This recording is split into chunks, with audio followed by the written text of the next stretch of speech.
பே பண்ணினா யூகேல இருக்கிற யூனிவர்சிட்டி உங்களுக்கு ஒரு இன்டர்வியூ வைக்கும். அதை பாஸ் பண்ணினீங்கன்னா விஷயம் முடிஞ்சுது. இதை தாண்டி ஒரு சிக்கலும் இல்லை. நீங்கள் ஹாப்பியாக யூகே போகலாம் அப்படின்லாம் சொல்லி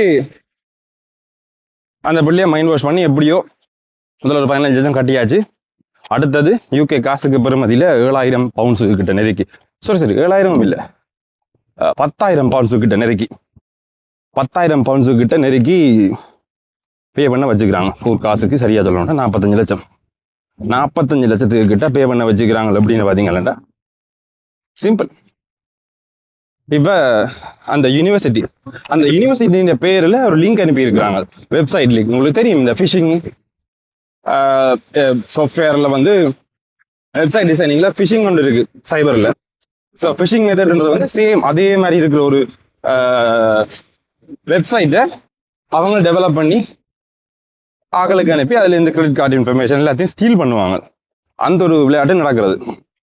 அப்போ என்ன நடந்திருக்குண்டா, இவங்களை அனுப்பின யூஆர்எல்லை கிளிக் பண்ணி உள்ளே போயிட்டு அந்த பிள்ளை கார்டெல்லாம் கொடுத்து பே பண்ணியிருக்கு.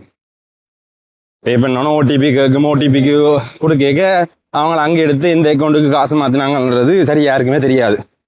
டம்மியாக ஒரு ஃபிஷிங் வெப்சைட் ஒன்று திறந்துட்டு அதில் இருந்து ஸ்டோர் பண்ண எல்லா விஷயத்தையும் ஸ்டீல் பண்ணி எடுத்துக்கிறாங்க. எடுத்து இவங்க வந்து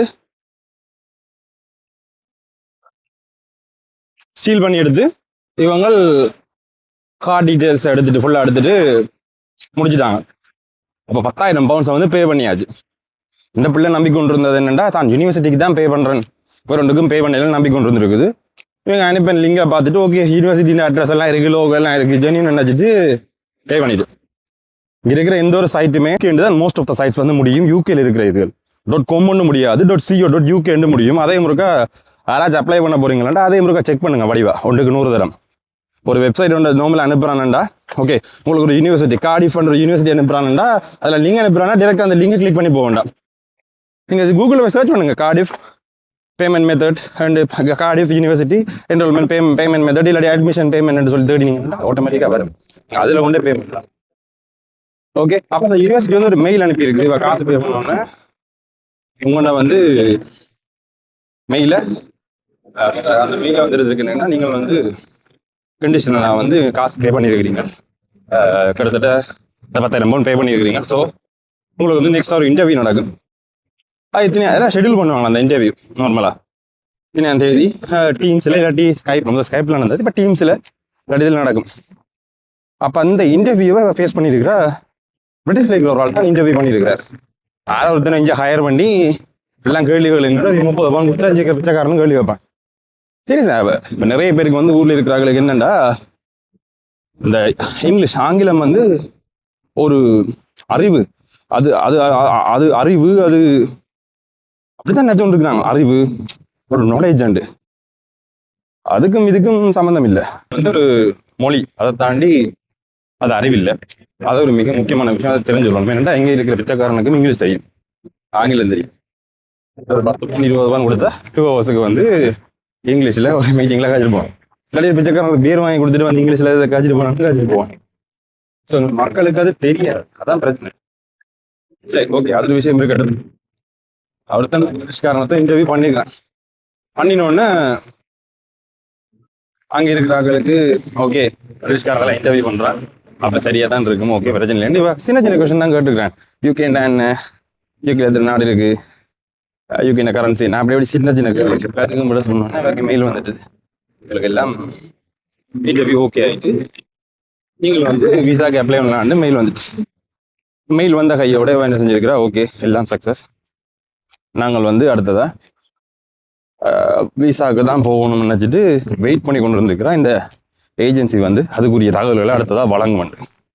ஏன்டா காசு போட்டு காட்டணும், அடுத்த விஷயம் ஒன்று இருக்கு. இப்படிலாம் பார்க்கணும். இந்த மாணவிக்கு வந்தது வந்து கடைசியில் ஒரு ஏமாற்றம்.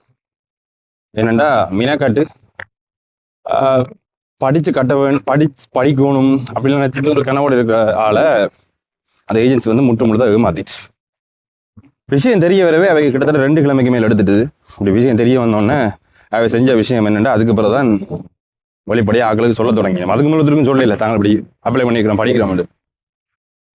இந்த பிரச்சனை வந்து ஒரு ஆள் 2 பேருக்கு இலங்கையில் நடக்கல, கிட்டத்தட்ட 15-16க்கு மேற்பட்ட ஆட்களுக்கு வந்து நடந்திருக்குது.